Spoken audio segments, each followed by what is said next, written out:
Hello everyone, I'm Jim Vargas, the Woodworking Illustrator, and in today's video we're going to be making a simple scrapwood key holder. It's going to be pretty easy, just some scrap wood you have lying around and some of those little key hooks. I'll show you in a second. Let's get started.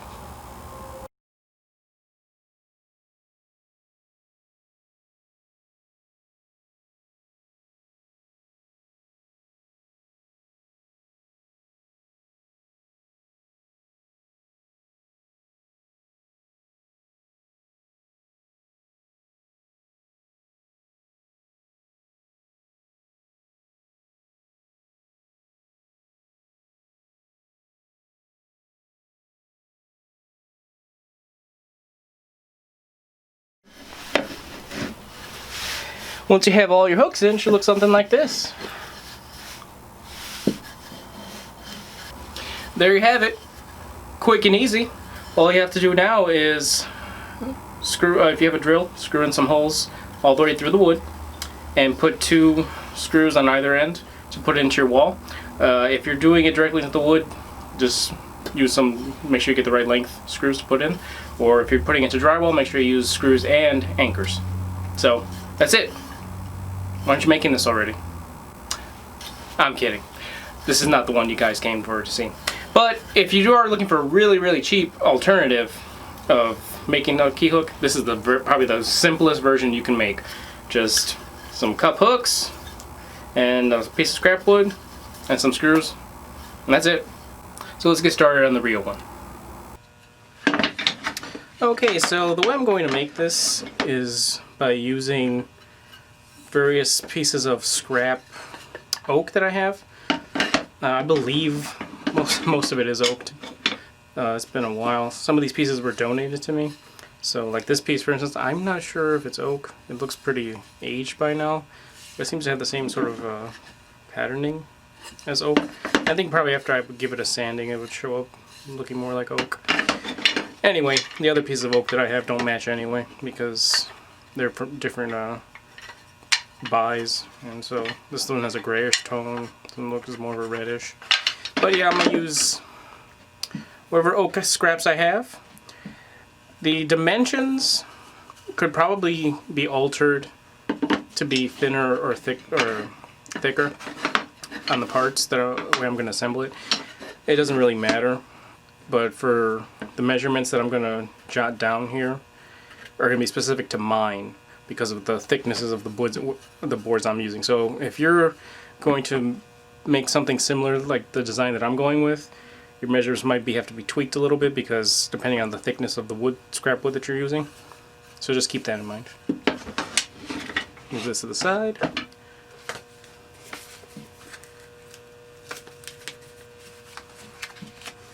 Okay, so on the scrap paper, let me zoom in.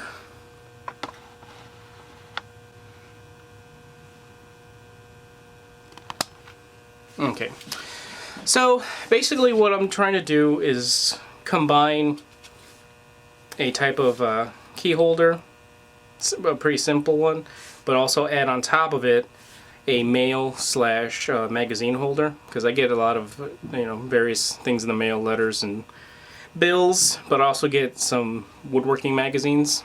And so what I'm going to do is take a design I've seen similarly for a magazine holder, and I'm gonna just combine the two. And so the measurements that I have that may be altered, and hey look, I just realized somebody wrote poop on this. Alrighty. Anyway, is gonna be 12 inches in length for the or height rather, and then width is going to be 15, or actually 14.5, I think. It's going to be 14.5 wide, 12 inches tall, and then I'm going to be using little pieces like this for the front section that will be a rest for whatever mail or magazines. And then this is going to be a solid piece, and I'm going to cut it at an angle. I am not sure exactly what the top dimension here is going to be. I know that the bottom one will be 1 inch, and then once I have the pieces cut, I'm going to figure out the angle that I have to cut the little shelf that's going to be right there, and then all the mail is going to sit in this compartment here. I know it's crude. I still sketch on paper. Eventually I'm going to learn how to use SketchUp. I'm pretty behind on that. I haven't had much time to sit down and really dedicate to learning to it. But eventually I'll be able to create plans using that program rather, and they'll be looking nice and clean, and I'll be able to provide a PDF for everyone out there to download. So, let's get started.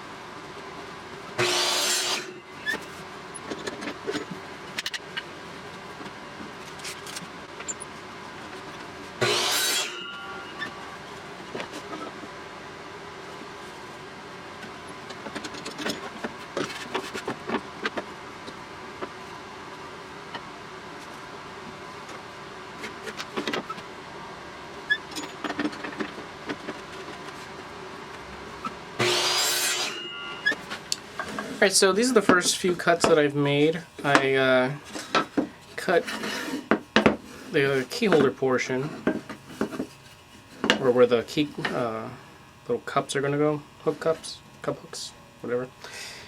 And this is going to be the little shelf. And then I cut these two side pieces, which are going to have cuts at an angle. I still have to determine what exactly that angle will be. But they should connect at the ends, like so. Let me zoom out a little bit. Here we go. So these are going to be the sides here. I'm going to try and clamp this up so I can measure the width here. When I was doing my measurement, I only was counting that this was going to be 14.5 inches wide, but I didn't give it a count to once I added these two pieces on. So I'm going to need to get an exact measurement on that. I happen to have some large 36-inch clamps here, so I'm going to use these to hold it in place so I can get a most accurate measurement. Because I need that so that I can cut the back piece, which is also going to be the same height as these two side pieces. Also, I decided to cut the side pieces not at 12 inches, but instead I decided to do 8 inches. Because I realized that 12 was going to make it too tall, and I don't need something that's that tall. But the measurements can be adjusted to fit your needs.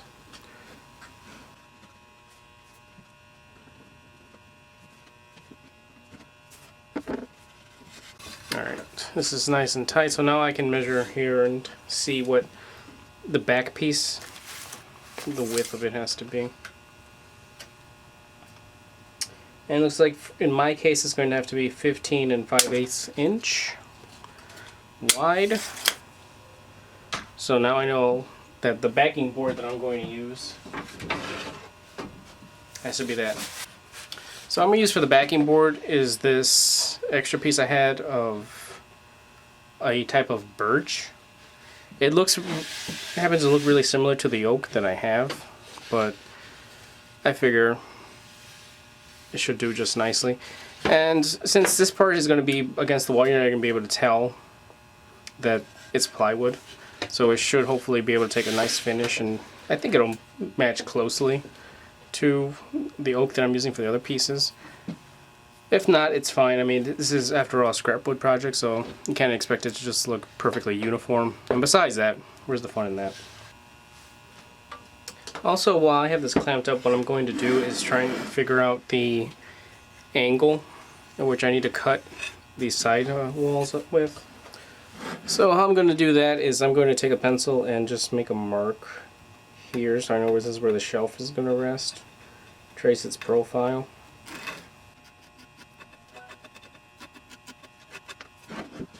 Now I'm going to take it out. So what I'm trying to do is get this point here at the base and line it up with this corner point.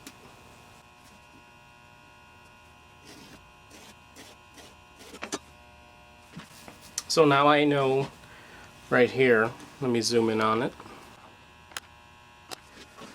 Realize it's a little bit hard to see here. Turn it, there you go. I'm gonna cut this wood along this line here, and now I know that the angle which my this little shelf piece is gonna have to be cut. I'm going to have to cut it on the table saw, angle it to about here, and so that it should match up with the angle that this piece will be cut in. Because now this should rest here, like in the profile, and so now this will go over on the sides.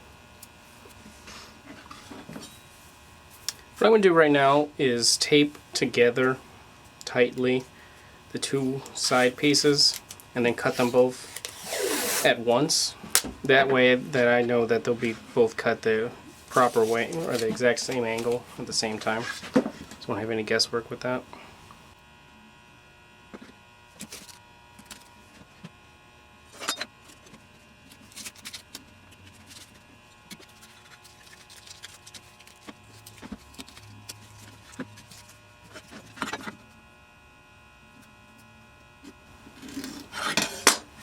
Just for consistency, I drew the line over this part too.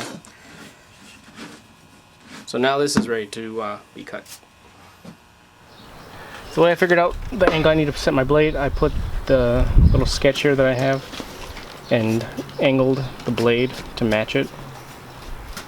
And then to figure out the width that I need, I took this board and lined it up with the sketch here, and then I put a line at where the lowest point of the cut is going to be, and then I measured the width by sliding my fence to match the inside angle here with the teeth. So now after I do the cut, it should be this thickness at the same exact angle. So I totally forgot to turn the camera on as I made the cut, but it did work out to the correct angle that I needed. So it matches up with the profile perfectly.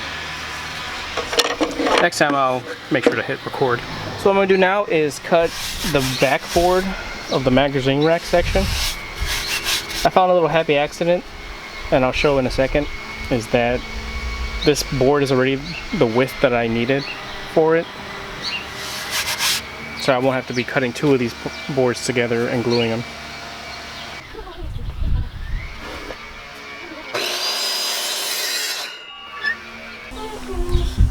So those who may be wondering, I taped this with some painter's tape tight around the edges so I could get a cleaner cut, because this plywood tends to fray as you're cutting it. So the tape helps minimize that so you don't have all this missing ply. Alright, so what I'm going to do here is cut this using the bandsaw just carefully. I'd rather do this than like make up some jig and try and cut it on a table saw.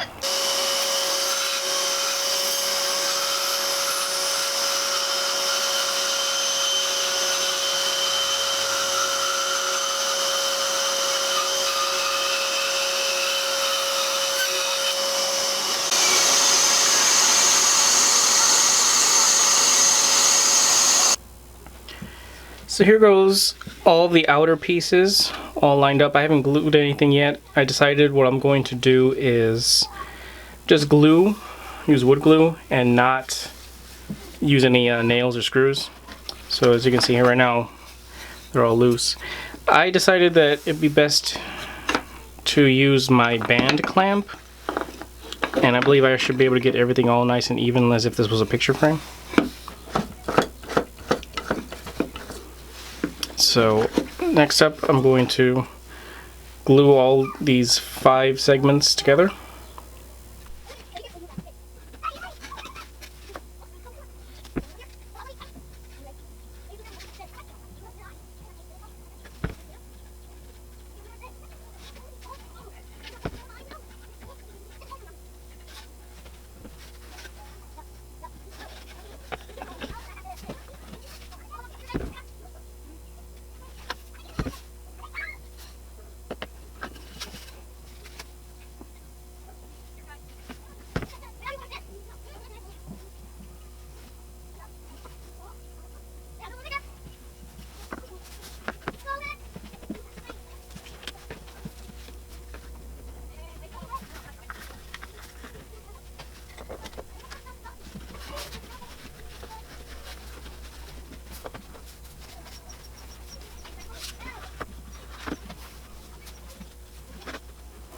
Alright, so now I'm going to let this cure properly. Probably give it a good hour before I take the clamp off. But before then, when it starts to semi-dry, I'm going to take off a little bit all the excess squeeze out. Alright, so here goes the pieces all glued up. In hindsight, I may have rather glued the pieces up in sections, because I noticed some of it wasn't even out, and I have some gaps that I'm going to have to use some wood filler on. I'm not exactly sure why. I mean, the dry fitting, everything fit right, but I think maybe during the clamp it got a little bit askew. I'm not sure. For the most part, it's all still nice and even and flush, so I'm gonna have to address the little gaps with some wood filler afterward. What I'm gonna do right now is just do a little light hand sanding on the inside part. It doesn't need that much because my wood was already like pre-sanded, so just to get a little bit smooth and even. And what I'm going to do after that is attach these outside slats here. And what I'm going to do is use a combination of a little bit of wood glue, and then I'm going to use some of these finishing nails. I'm going to drill in a pilot hole lightly, not all the way through, just like through 2 pieces of the wood, and then hammer them in with the wood glue, and they should secure nicely.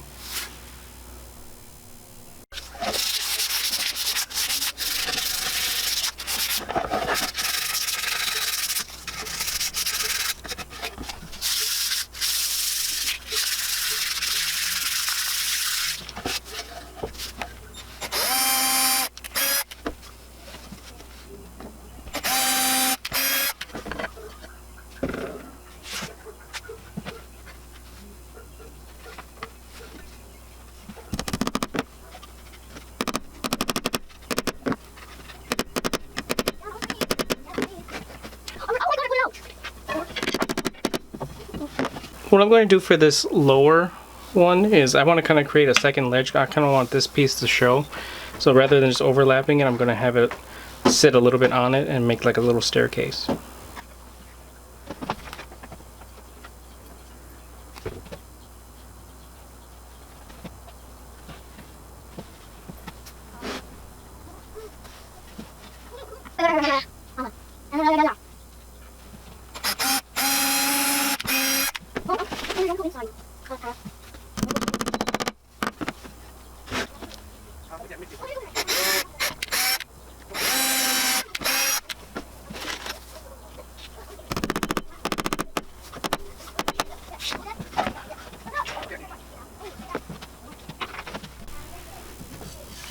Now this last piece I'm going to eyeball and put it in between these 2 pieces. There's no exact measurement, it's just even spacing by eyes.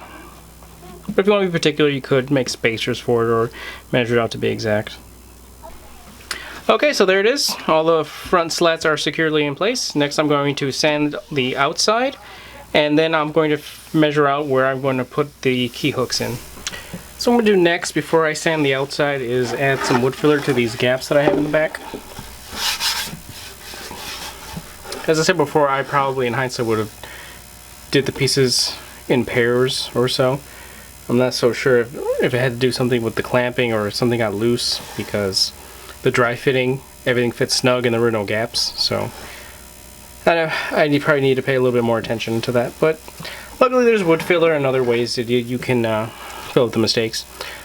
And thankfully as well, the wood filler will be on the back portion, which you won't be able to see, because I always notice that wood filler doesn't really, at least the one that I have, doesn't really seem to stain the same way that it's supposed to and match the existing wood. So I gotta probably play out with some other wood fillers and see which one I find works best.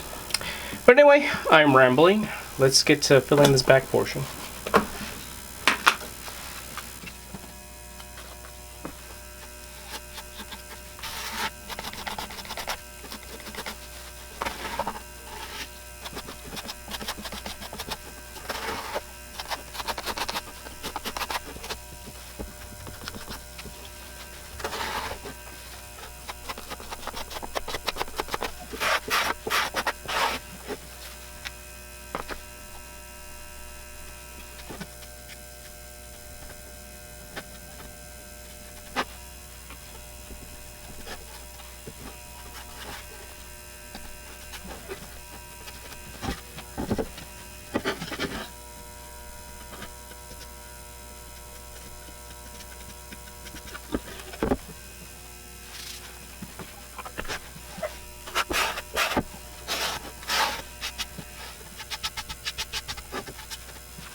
So what I'm going to try and install the holder is by using a French cleat.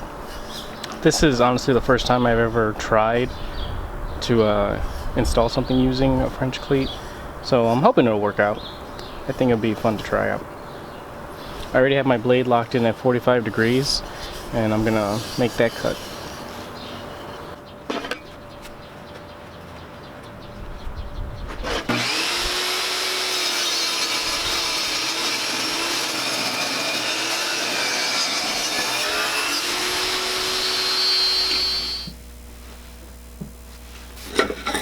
Alrighty, so I have my French cleat cut. This is actually a shorter lengthwise version than the first one that I cut because the cut didn't land evenly. The second one here is even. First one I did came off, my measurements were off, so it came off really, one side is definitely larger than the other. So I'm not going to use this one. This one originally spanned the entire length, or width rather, of the holder. But I'm going to use the shorter one, it should be fine. So now I'm going to install this one on the back, or one part of it. I'm going to install this piece.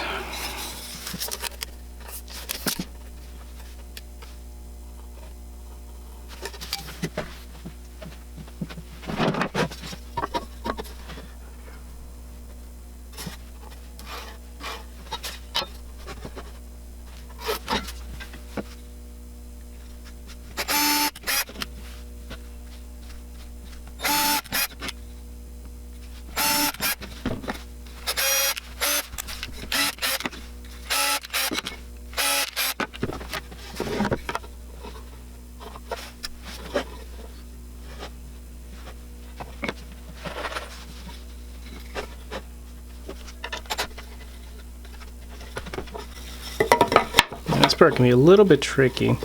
It's sliding. Should probably clamp it some way.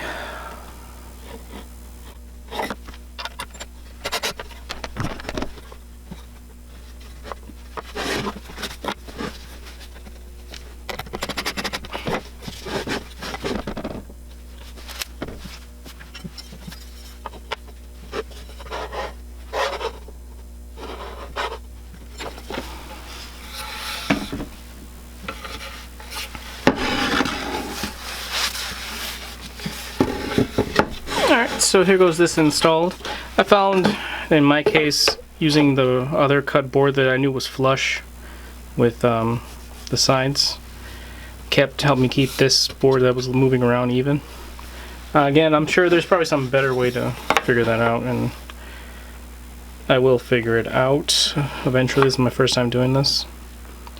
So, one thing you know about my videos, it's a learning process. I'm learning as I go. So right here I spaced out about 6 of the cup hooks, and they go in about, from the edges here, about 2 inches. And then I 2 inches, they're not going to be perfectly 2 inches spaced apart, but I just eyeballed it. I mean, you want to be more specific, you can. It also depends on the width that you chose to make these dimensions here. But I believe it should work out pretty well this way. In hindsight though, I may have rather had pre-measured this before I glued it together, because it would be easier to get the measuring tape in here and figure out the lines. But this should work. And I started putting them a little bit lower than halfway down, because I don't want the keys with the getting lifted up to bump into here. So I'm putting them a little bit below half. And I put a pencil mark here, so I know where they go. And I'm going to just lightly, very lightly, pre-drill a hole, very small, just so that I can screw the hook in by hand way easier. I want to make sure not to put too much depth into it.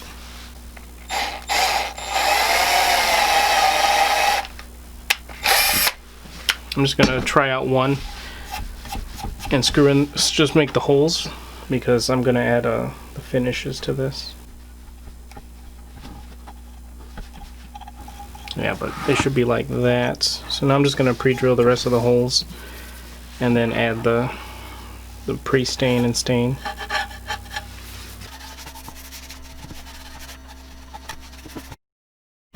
Now I'm going to let the pre-stain set for a few minutes, and then I'm going to put in my medium walnut Danish oil.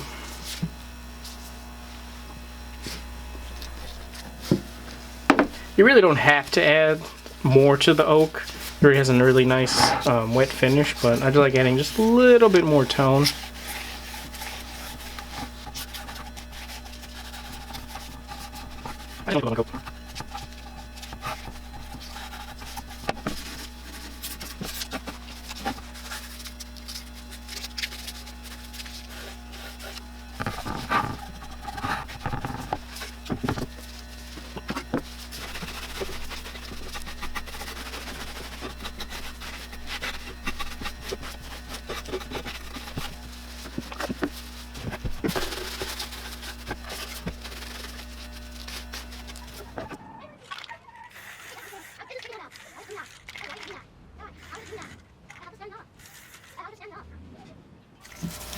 Now that the lacquer has dried and cured, I like to run a light sanding of 1000 grit sandpaper just to smooth out any bubbles that might be around.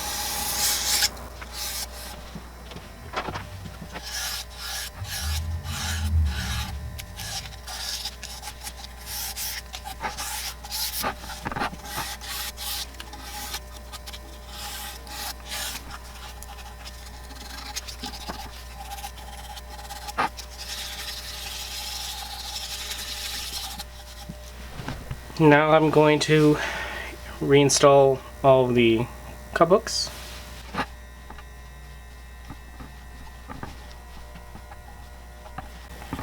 They get a little harder to turn through this oak, so what I did was get something steel. I mean, you could use a screwdriver for this to tighten them further down. I didn't have this issue when I put these into the pine. This pine's a lot softer than this oak. Just want to do it carefully so you don't bend or misshape them.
Alright, the hooks are now all installed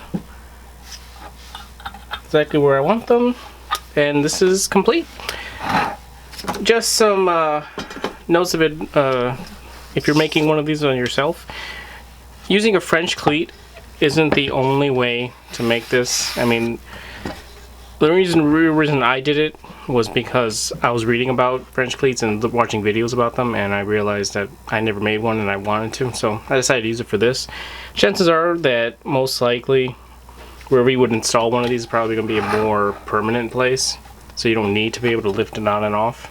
This isn't like a tool rack or tool shelf that needs to be moved around and adjusted. So what you could do alternatively is screw some holes at these, either at this point you could put 2 here and then 2 on the inside, but the way that you would have to do that would be to not have this top piece in, or if you wanted to, you could just drill through here and put 2 screws there and then 2 at the bottom, so 4 total. And then, like I did off camera with the simpler key hook, was after I drilled the holes, I used a countersink to clean them up a bit, and so I could put the drill through there and the screws. Or you could also screw them a certain way so that you could put those wood round caps on it to cover the screw if you wanted to. It's really a style thing, but this is an alternative way you can do it. Just remember that if you're going to screw them like higher up, you're going to have to do it before you put this top piece on. Now I'm ready to start using it. Well, that does it for today's video. I hope you enjoyed this key holder / magazine mail rack that I made.